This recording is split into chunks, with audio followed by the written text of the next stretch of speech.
We have finally reached the end of July, and the end of July is nothing more than what we like to call here the very end of the three big hitters that came this month. Obviously, Jurassic World Rebirth came out at the beginning of the month, then obviously Superman came out, and now finally we reached the very last big hitter of the month.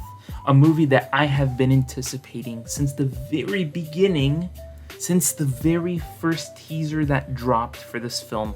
I have been absolutely pumped to go see this movie in theaters, and I have finally had the opportunity to see it. It is here. It is finally here. Fantastic Four: First Steps being the last of the three on our summer film fest here on Movie Savant that really came at a great time. So very quickly, I want to address this right off the bat. There will be spoilers in this video. I'll be mentioning things from the actual film, so please don't go any further. Go watch the film, come back, and then we'll discuss this film. Now, if you've already watched the film, that's a whole other story.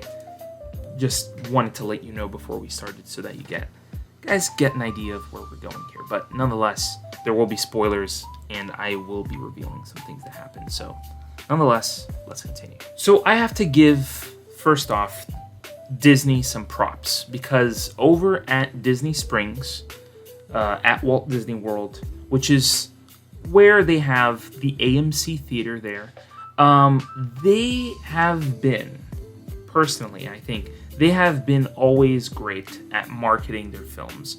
And Fantastic Four is no different. They marketed this awesome, with the awesome billboards and the projections, and it looks amazing. And I think that I have to give them major props for that. Plus, I have to say that it is hilarious to go to Disney Springs and look in a specific area of Disney Springs and get literally 3 Pedro Pascal films at the same time. So you can just, from one view, you can see 3 films that Pedro Pascal is in. Obviously, Fantastic Four, Eddington, and I believe The Materialist, all in the 3 vicinities. I mean, it's hilarious. And I mean, I saw somebody on TikTok mention it, but I have to say, it's really hilarious to see all 3 films in one place. So that's pretty cool. So when we discuss Fantastic Four, we have to go back and discuss kind of the predecessors before we got to this point. We started off in, 2005 with, that really fun Fantastic Four film, led obviously by Ian Grufford, and then you have, Jessica Alba, you have Michael Chiklis, and Chris Evans in his first Marvel role, which was really cool. I mean, they designed a team there that was really interesting, of really interesting, people. But ultimately, that film didn't quite give us the family aspect that we're looking for when it comes to Fantastic Four. Now, then you have Rise of the Silver Surfer that came after, a while. I mean, 2 years later, we get Rise of the Silver Surfer, and that movie is much better than the first. I have to say, that movie is much better than the first film that we got from, Fantastic Four. And there's a nice dynamic, and then it introduces us, to the Silver Surfer and to technically Galactus, even though we don't physically see Galactus. We just see a cloud coming towards Earth, but nonetheless, they kind of wanted to have Galactus there, but they ended up not having him. But that dynamic of the film was great. Seeing those characters play with each other, in really interesting ways was really cool, and having the whole, Johnny kind of switch powers with people around him, that was a really cool concept. But nonetheless, that movie wasn't that big a success, but then again, it was the best of the 2 films. And then afterwards, we get the Fantastic Four film that came out, I think, in 2015, which was questionable. That movie was questionable. I get it. They were trying to go for something, I believe, sort of I don't know, Man of Steel, a Zack Snyder type dark universe type thing. It wasn't great. It wasn't great. I mean, it's funny that I remember being in class back in 2015, you know, literally my senior year of high school, and I was sitting there watching the trailer. My teacher came over, watched the trailer, and he was like, "Oh, this looks pretty cool." And for the first time in my life, I looked at a trailer and I was like, this does not look good. This is gonna be a bad movie.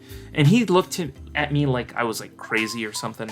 And he was like, "Really? You think this is gonna be bad?" I was like, "Yeah, it doesn't look good." I mean, that was the first time I've ever felt that way. And then I remember some time passed. He went to see it in theaters, and then the next day he comes into class, and I asked him, I was like, "Hey, so you watched Fantastic Four? How was it?" And funny enough, he confirmed my very belief that movie was not good. So luckily, you know, that trailer just affirmed everything that I was expecting about that film, and it wasn't that good. You know, Fant Four Stick, as people like to call it, was not really the direction they should have gone in. But nonetheless, that happened.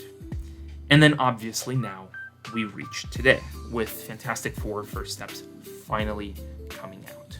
Now, something I do have to kind of complain about, but, you know, really, say what needs to be said about when it comes to marketing is that normally when it comes to the marketing of a film, and mind you, I'm going to do a video in the future talking just about the marketing of these films, but I just think that Disney just put out way too much stuff about this movie.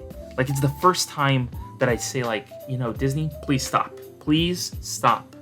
You know, I'm usually the type of guy who's like, give me as much like information as possible about a movie. But in this case, I feel like they just put out too much on the internet. They should have like calmed down a bit. Like, okay, I get it. You showed like maybe 1 or 2 clips. That's fine. It looks great. The movie looks good. Don't need to see more of it. But they just put out a lot of stuff about this movie. So I was like, you know what? Yeah, I'm going to cool off. But then again, that's a topic for another video that I will be doing in the future. But yeah, they just put out way too much marketing. And I feel like that is where most of my complaints end, because it's all uphill from here. It's all uphill from here, honestly. I mean, let's just talk about the cinematography of this film that is just absolutely beautiful. Absolutely beautiful. It is shot in such an incredible way. I mean, hand in hand, it goes literally hand in hand with the set design. Like, the set design of this film is just absolutely brilliant. I mean, Matt Shakman was working on, you know, another level. Like, he was elevated to some point to actually get people to build these incredible sets, because it really does invoke that incredible retro-futurism that people look towards.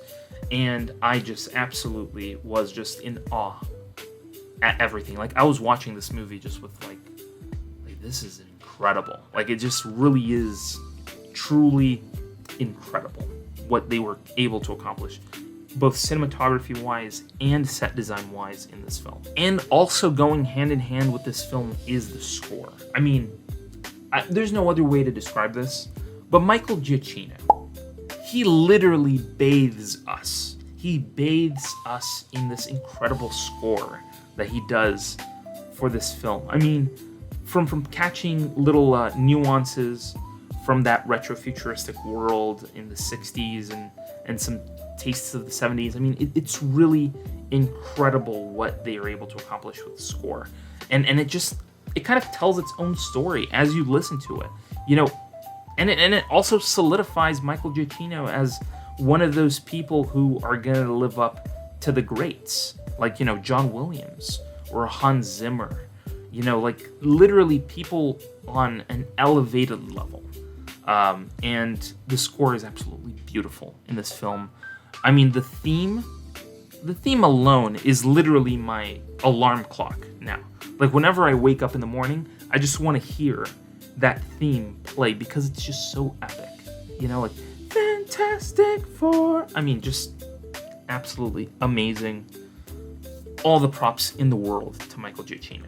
And now I think the most vital part of the story are the people in it. I mean, let's start with Pedro Pascal. Again, he's great in everything he does. Let's be honest. He there's no iota of like, I don't know. I mean, it's hard to describe, to put into words what he is capable of doing. I mean, I was very skeptical when they said, "Oh, we got Pedro Pascal to be Reed Richards." I was skeptical. Okay, I did not think he was able to even pull off a Reed Richards. I would always think of someone like John Krasinski, but then again, we saw him turn into spaghetti. So we know that that was not going to happen at this, in this universe. But I really do think that Pedro Pascal is absolutely amazing in this role. I think that he really does bring a lot of emotion, even though you can clearly see that, he's trying to figure things out. He's a father who's trying to now figure things out, how to protect his kid. And, ultimately all those things like build up inside of him. He's a bit of a serial overthinker. I mean, that's the best way to put it. He's a serial overthinker. So he's going to do everything above and beyond what you would expect from Reed. So I think that he plays this role amazingly well with really good emotion, a lot of depth, and he shows that he has the chops.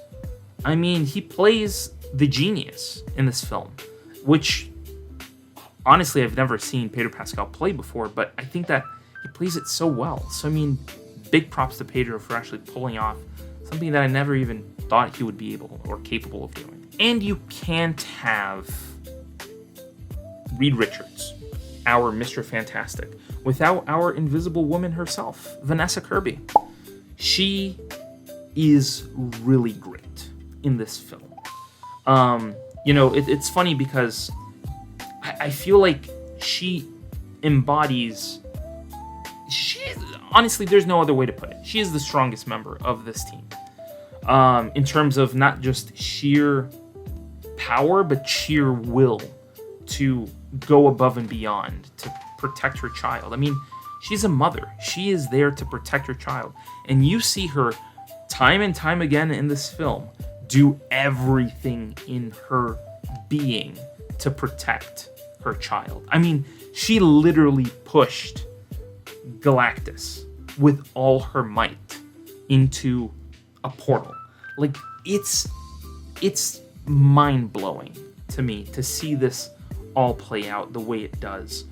And she plays it with so much heart and care, and honestly there's no other way to put it. I mean, she is Sue Storm in this film. And I mean, all I can say is that it's so interesting to see her, Vanessa Kirby at least, play this role. And now, being a first-time mother alongside the release of this film is kind of like mind-blowing. Like that's like perfect timing, Like, now she's doing all this marketing for the film while she's actually pregnant with her first child, which is just like absolutely perfect timing. And I just absolutely loved seeing her in this film, and I just can't wait to see more of her as Sue Storm. And that's all good and all, but here's the thing. No, literally, here's the thing. We're talking about Ebon Moss-Bachrach as the Thing here. He's incredible in this role. And I love that he just plays it with his own voice, and he's not like forcing a voice. He's not like going, really rocky, sort of like how Michael Chiklis did. And I love Michael Chiklis's version of the Thing. So I just love seeing this new iteration with just his regular voice, and he plays the role out really well. He plays it like the uncle who's there to help out the family, and I just love how well they were capable of pulling emotion through this version of the Thing, which, by the way, is the most comic accurate Thing in terms of visuals we've ever gotten. We've never been able to actually see the Thing as it does in the comic books.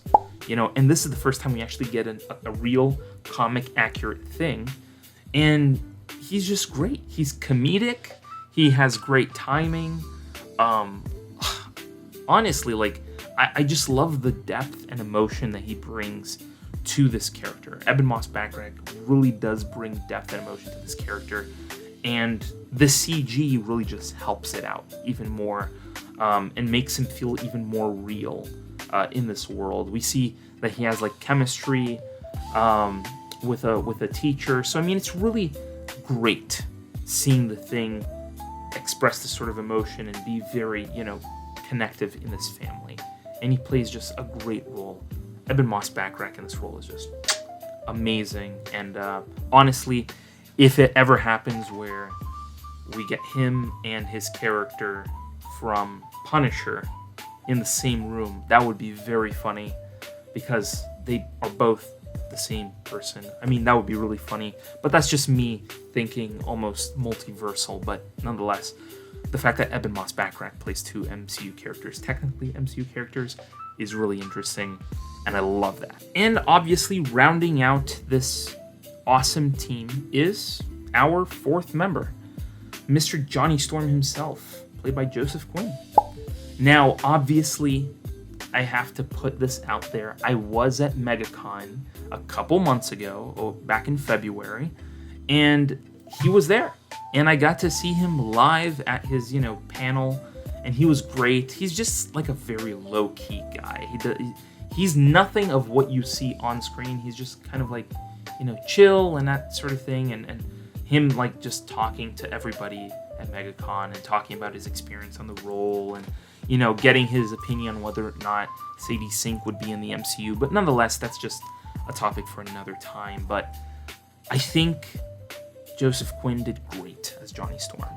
And what I love most about this character is that he is not like the character that we see in like the other iterations where he's just, a ladies' man, a hothead. He's just, this sort of like, playboy type character. He's not that. He's cool, he's chill, he's energetic, but he also has brains too, and I love that. I love when we get a character that would typically not have any sort of depth and really give him some depth, and I love that. I love that. And I just love him in this role. I just want to see him, just more of him, play this character. He gives this character so much depth. Even in the most high of highs in this film, almost, giving his life almost. Johnny Storm almost giving his life to protect his family, if it were not for the Silver Surfer. But I think he just is absolutely a star in this role, and I just can't wait to see him, more of him at least, in the MCU going forward. Now, we have spoken of our main four heroes of the story. Now we gotta talk about the darker side, our villains here. And we gotta talk about Julia Garner.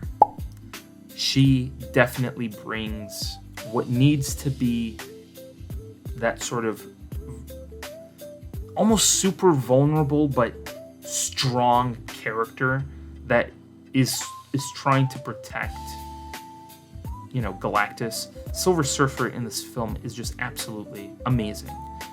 This version of Shalabal, who, by the way, I went to research the other day, Shalabal, and turns out that she came out in the 1966, 65 or something. She has been around for a really long time. And to think that this is our first iteration of her on screen in the MCU is just awesome. I mean, she is great in this role.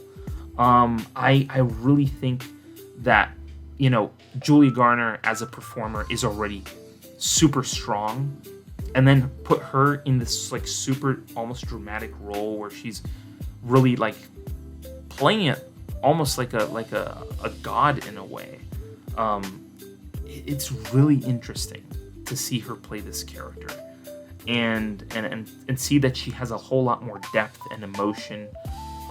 We know that Silver Surfer, as a backstory, is kind of sad. I mean, it's not really a pleasurable story. Ooh, she became the Silver Surfer. No, there's a lot of sadness in the Silver Surfer. So to see that play out in this film, even though we get a little bit of her backstory and we learn a little bit of her backstory through her interaction with Johnny, is really interesting and just gave this character more depth than I feel like other versions of this character would have. So I gotta give, the people over at Marvel for choosing her as this character. To get Julie Garner to play this character was a great idea, and she plays it flawlessly. And to add on to the whole Julie Garner story, I have to say that the fact that she gets to speak a completely different language in this film, that is the language of, her home planet, is amazing. And to see Johnny later kind of like learn this language along the way is very interesting, to see him speak that language and just give this interaction a whole lot more depth than it would have otherwise. And obviously we have to talk about our big bad. And I say big bad, but he's literally big and bad, and that is Galactus. Ralph Ineson is amazing as Galactus. This is my first exposure to Galactus, by the way. Like, I've seen like comic books and that sort of thing, but this is my very first exposure to Galactus, and that is scary, dude. Like, imagine like a man the size of a skyscraper just like wrecking stuff. Like, he's consuming planets. Like, holy cow, dude. That's next level, okay? And to think that this is like the first, planet where he gets his ass handed to him is pretty surprising, because he is one big dude. I mean, he does some gnarly stuff in the city, literally like trying to grab Franklin or stretching Reed Richards like a rubber band. I thought that he was going to let go of him that one scene, like he was going to stretch him and just flick him like a rubber band. That would be really interesting, but he didn't do that. Seeing Sue Storm go after him, I mean, it's really interesting to see like just the veracity in this character. And it's my first exposure to Galactus, so I think Ralph Ineson really did a beautiful job as this character. Really menacing, and just the sheer scale of this character is amazing, and Ralph really plays into this character so well. I mean, he's more menacing when you look at him in sheer size to like Thanos. Dude, imagine if this dude had all the Infinity Stones. We'd be screwed.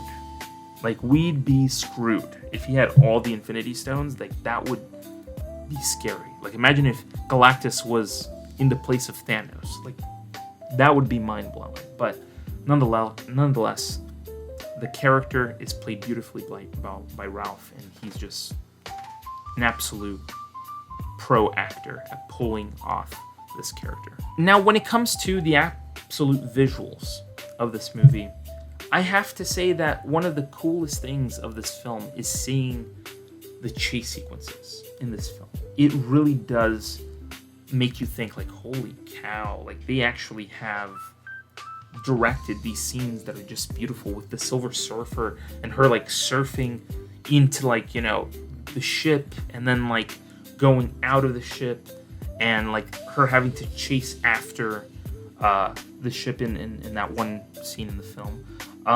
And also having Johnny chase her, and have this entire like sequence of moments in the film where you actually have her chasing, and then you have like the moments where she's chasing the ship and then Johnny's chasing her. Like the moments with the Silver Surfer and Johnny or her after the ship are just amazing and are just absolutely mind-blowing. Now, this movie really does, I would say, harness the energy from a lot of different pieces. There's a lot of moments where this movie feels like Apollo 13. There's a lot of moments where this movie feels like 2001: A Space Odyssey.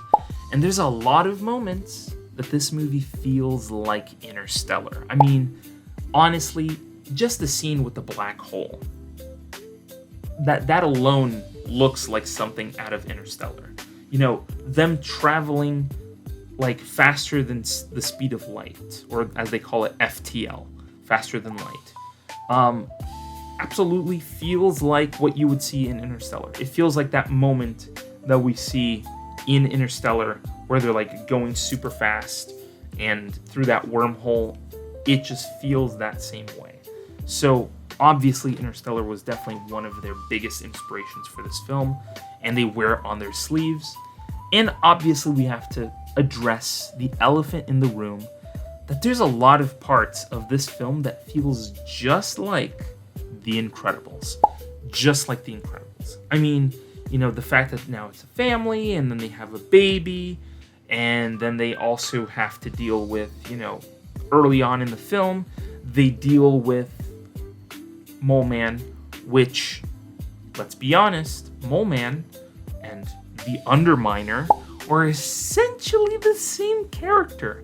I'm just saying, they're essentially the same character, but the fact that they're in this film, in this point in time, and it kind of feels like The Incredibles. Honestly, there's even a sequence in this film that's like really short that feels just like a sequence straight out of The Incredibles. So I just like the train sequence where the track falls and they have to repair it. Feels just like The Incredibles, and I think that they do that obviously on purpose, because that's always gonna like be on your mind. Like, oh, obviously the inspiration for The Incredibles was Fantastic Four, and now they're playing it backwards where Fantastic Four is drawing inspiration from The Incredibles.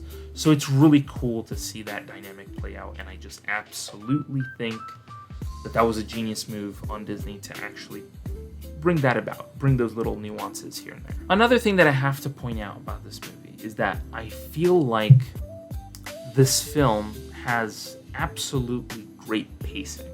Like, the pacing of this film, there's no downtime. There's no moment in the film where I'm like, oh, can they just pass by this part already? It's like, there's nothing. There's none of that. There is no point in this film where I'm like, I just don't want to see this. Everything is just well-paced. It's a fast-paced movie. And I get it. They're trying to cram as much as they can into an hour and a half, an hour and 40-ish minutes of movie, which is a short amount of time. And if you stop to think about it, that's around the same time in terms of runtime as the other Fantastic Four films. You know, the other two Fantastic Four films with, Ian Griffin and Jessica Alba, those two films were around that, time frame. They were of that pacing, I would say. But I feel like here it's much better utilized, and it's much faster. You feel the pace go fast. And I like that. I like that it was a fast movie. Now, would I wish that this movie would have been a little bit longer? Because I want to just spend a little bit more time with these people and just get more of them in there. I did. I honestly, I would take another 30 minutes of Fantastic Four in there. Spread throughout, more space sequences maybe, more time with Shia LaBeouf. I would love to have seen more time with Shia LaBeouf here. And, have dug deeper into her story. I would love that. But then again, a lot of things were cut for time, and I will get into one of the things that were cut for time later, but definitely the pacing of this film was phenomenal. Now, obviously, we read the actual title of the movie that says First Steps, even though we don't see the very thing that would take their first steps, and that is little Franklin Richards, the creator of universes, which, by the way, if you guys are not aware, Franklin Richards is a universe creating character, and he's a baby. Imagine a baby or a young kid that can just create universes. Imagine how vital Franklin Richards is going to be going forward in the MCU. This is a little seedling, in terms of story-wise, that they're putting into the MCU. Imagine that. Is there a point where, a Loki is gonna, harness baby Franklin's energy, and then, they're gonna reboot, the entire universe? I don't know. But I know for a fact that seeing Franklin Richards be born and then ultimately become what we think is going to be a universal creating human, that's going to be really interesting. And I feel like he's going to play a vital role going forward in the MCU, and I just can't wait to see what they do with that character. So as overall, I would say, like, I don't have a lot of things that I could find wrong with this film. Specifically because the thing that I would say I found wrong with this film isn't really like a part of the actual film, of the actual runtime of the film. The film itself is phenomenally well done. But in terms of its after credits, I feel like it commits two flaws. One thing, I do think that the two post-credit scenes, although they were okay, I don't think that they were great or amazing as post-credit scenes, but I do think that they could have, at least in my opinion, swapped post-credit scenes, okay? They could have swapped post-credit scenes. They could have given us the little comedic, cartoony, post-credit scene first. As soon as it cuts down, then you could get like that little post-credit scene, fine. And then leave, the fact that we're gonna get Doctor Doom in this universe going forward as the final post-credit scene. I feel like they could have swapped it, because ultimately you get that scene and then people just leave. Build that momentum. Keep people in their seats. I feel like they could have had a better one other than the little cartoon. It was a cute little after credits. I'm not going to say it was terrible, but it was a cute little after credit thing that they did. But honestly, they could have done something different for that after credit. And as for the one that we get, the reveal of,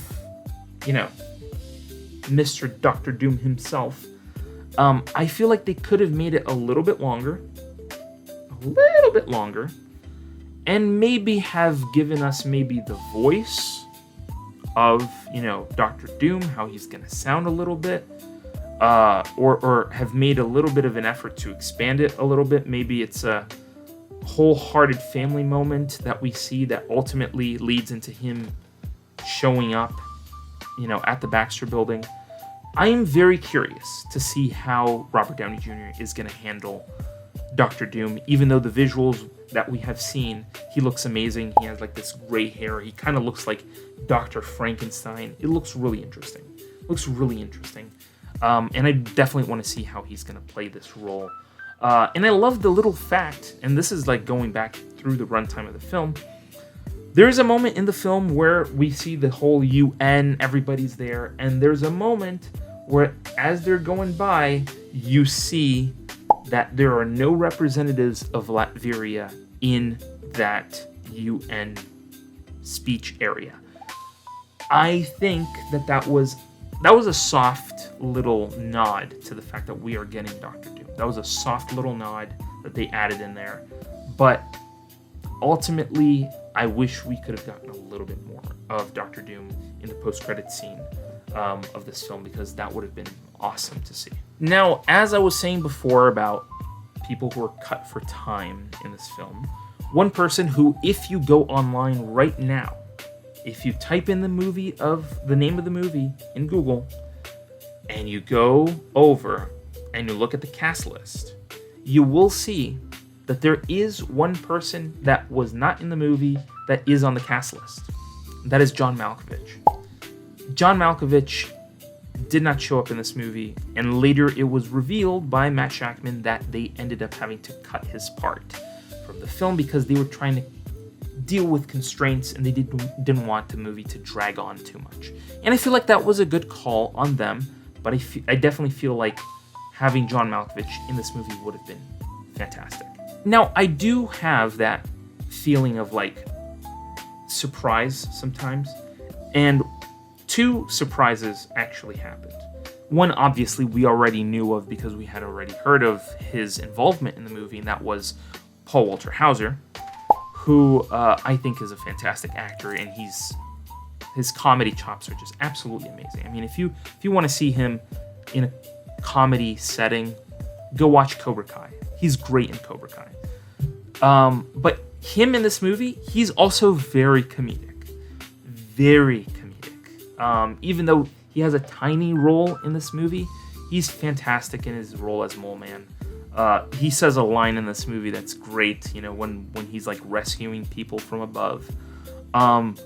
He says the line, "Hey, wipe your feet as you walk in," and he was like, "No, I'm just kidding. It's all covered in dirt anyway." So it's like, he's really good. He's really good in this role, and to possibly see him as Mole Man in the future would be very funny, and I would love to see him there.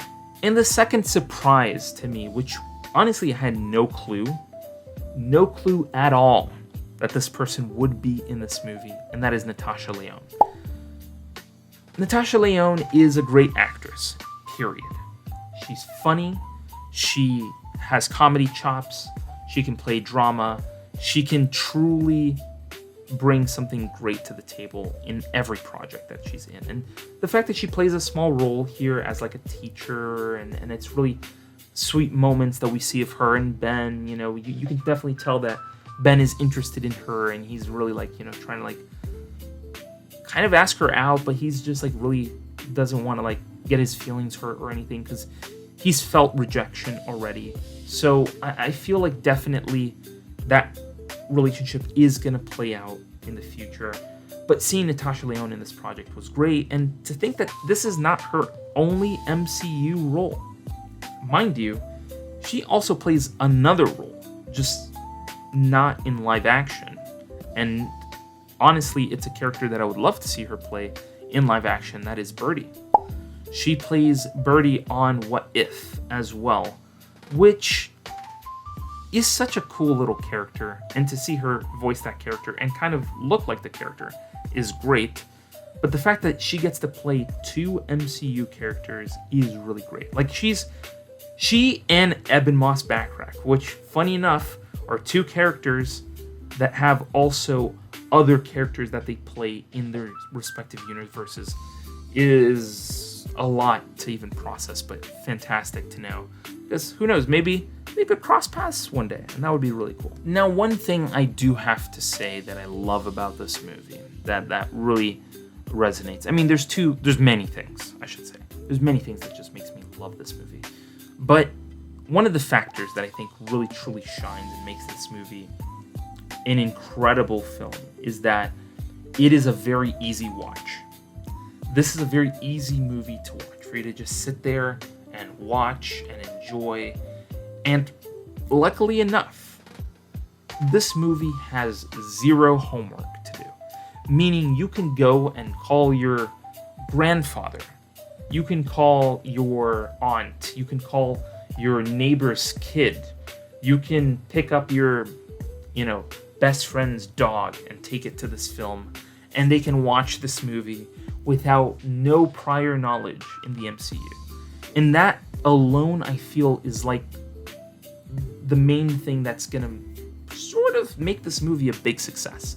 I feel like that's a great thing. When you're starting off with a clean slate and giving people absolutely no backstory here, I feel like in this specific scenario, it works.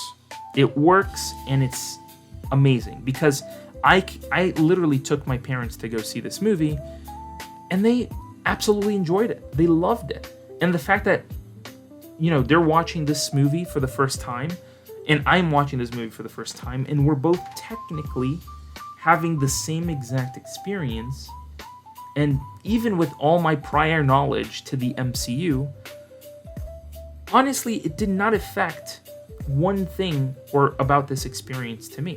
It was an easy watch for me as much as it was for someone who's never watched anything in the MCU.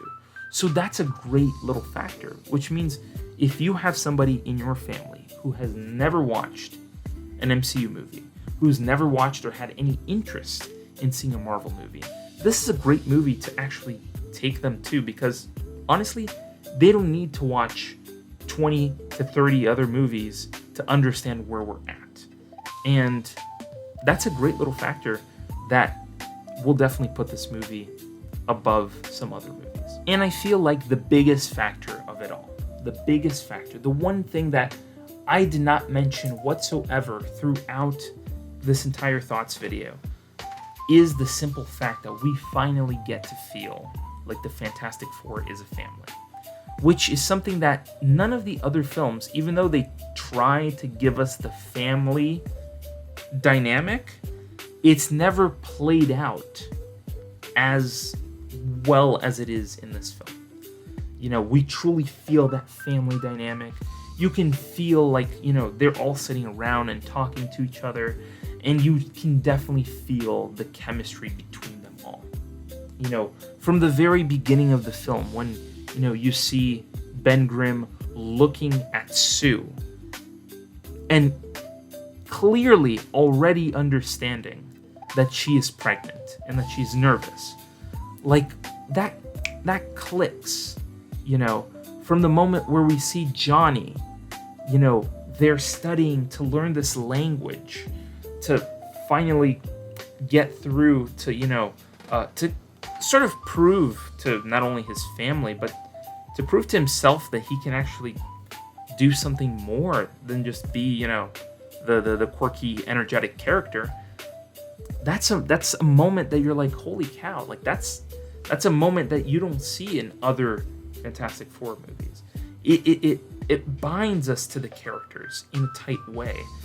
And honestly, like, as much as I grew up on the other Fantastic Four movies, as much as I grew up on, you know, seeing Chris Evans as the Human Torch, which, by the way, this was all coincidence, by the way. I just wore this shirt, and I know that I look like, you know, the Human Torch, but nonetheless, seeing Chris Evans as the Human Torch was great.